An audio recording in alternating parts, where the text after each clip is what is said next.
Happy Pink Shirt Day, which is a day when we focused on stopping bullying. So let's start with each other and with the earth.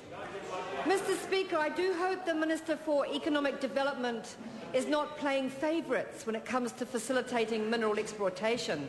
The Green Party worried this week after seeing the Minister on the Greenpeace video that the Honourable Jerry Brownlee has fallen for sexy coal and was losing interest in gold. Of course, it's pretty hard to tell because the Cabinet papers are contradicting the consultation document which the public is trying in good faith to respond to. Perhaps we need to communicate more deeply with our Prime Minister about this issue. I know he's getting quite a few letters on the subject. How does he feel about gold bling? After all, it's shiny and popular, and you can access about a teaspoon of it for every tonne of earth you dig up and crush up and pipe or truck to a toxic waste dump. Then there's the acid mine drainage from the mines themselves, as well as from beneath any tailings dumps. This effect is not as pretty as gold, Prime Minister, and it is still leaching its orange toxic slime into the Hauraki Gulf from numerous small mine sites from 100 years ago.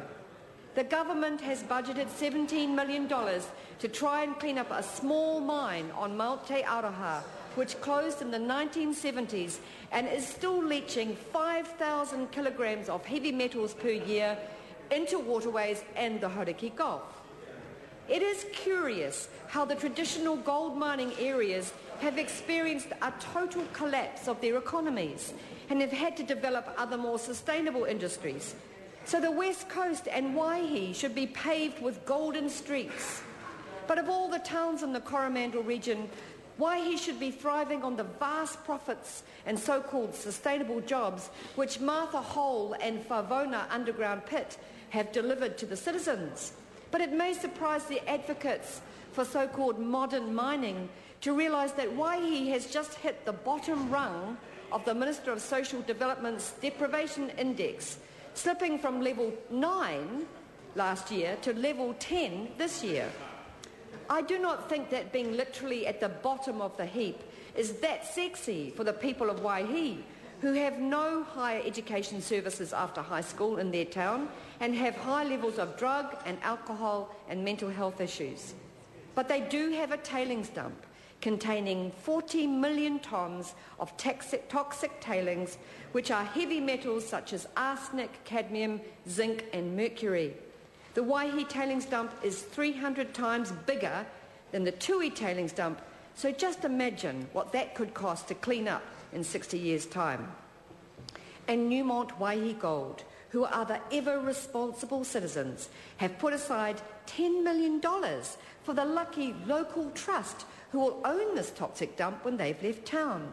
This trust, which consists of tangata whenua and local authority people to use for any problems with water quality or dump collapse in the foreseeable future, will be responsible.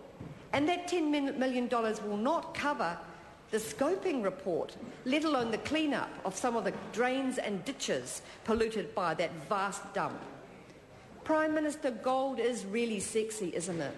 77% of the world gold resource above the ground is used in jewellery, and gold jewellery is the symbol of real value. When all that global financial markets get shaky, which of course has nothing to do with greed and financial speculation, there is always gold. Whose gold, Prime Minister? In several hui with Hauraki tangata whenua this week, they raised the matter of their whakapapa, which connects them from the top of the sky to the centre of the earth in places where they hold mana whenua. Hence, they state unequivocally that the Crown doesn't actually own the gold. In fact, the gold is owned by them, and they have never received any royalties for that gold, which was extracted in the previous gold mining days, and they will not be receiving any gold in the future. So if they say that the Crown doesn't own it, how can the Crown take a stock take and actually sell it off? Not only is this a concern, but we are also concerned about the fact that the gold mining industry is being facilitated by a government who don't even understand the real cost-benefit analysis. They have been happy to admit in this House that they never even did a cost-benefit analysis of the real price of gold. Pansy Wong. Mr. Speaker, no wonder